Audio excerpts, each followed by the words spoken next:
Methods of irrigation. 1. Overhead/sprinkler irrigation. It involves application of water through pipes, with drops slashing in the form of fine droplets like rain. Advantages of overhead irrigation. Less labor is required. It is not necessary to level the soil or land. Does not destroy soil structure.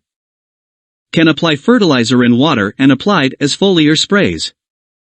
Water is measured accurately. It is a permanent installation. Helps prevent frost by covering crop leaves with water.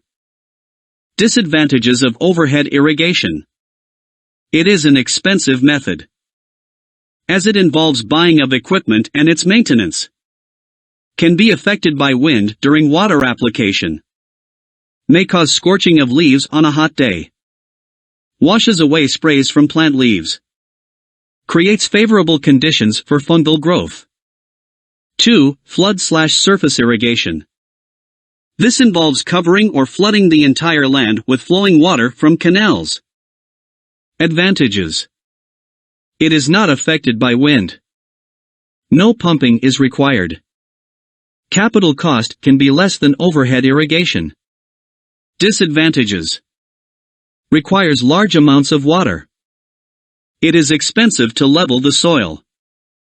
Causes poor germination due to patchy application of water. Causes soil erosion and leaching of plant nutrients. Leads to wastage of water. Difficult to measure accurately the water that is applied to the crops.